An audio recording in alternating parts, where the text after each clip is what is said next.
महागणपती कृषी मराठी यूट्यूब चॅनलमध्ये सर्व शेतकरी बांधवांना स्वागत आहे। तर आज आम्ही शेंगाच्या प्लॉटमध्ये आहोत।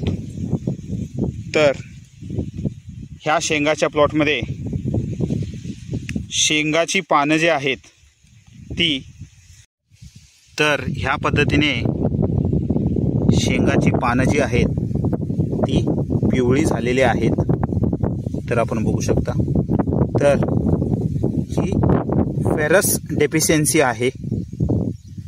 तर ह्या पद्धतीने शेंगाचे पान जे आहे ते ह्या पद्धतीने पिवळं झालेलं आहे। हे हिरवं पान आहे आणि हे पान जे आहे ते पिवळं झालेलं आहे।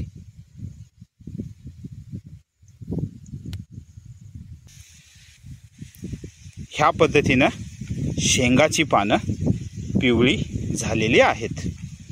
तर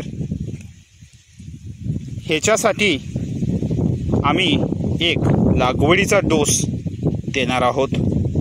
तर लागवडीच्या डोसमध्ये आम्ही ह्या प्लॉटला 20-20-0-13 2 bag, gypsum 2 bag, magnesium sulphate 1 bag आणि त्याच्यासोबत फेरस सल्फेट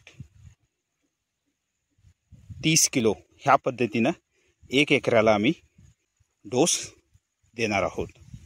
तर शेंगा उत्पादनामध्ये 2 घटक खूप महत्त्वाचे असतात। तर पहिला घटक हा सल्फर आहे आणि दुसरा घटक हा फेरस आहे। फेरस म्हणजे लोखंडी अंश किंवा त्याला आयरन असं पण म्हटले जाते। तर हे 2 अंश खूप महत्त्वाचे आहेत।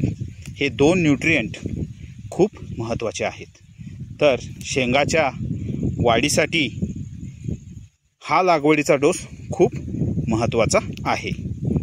तर ह्या लागवडीच्या डोसने शेंगामध्ये खूप छान पद्धतीने वाढ होते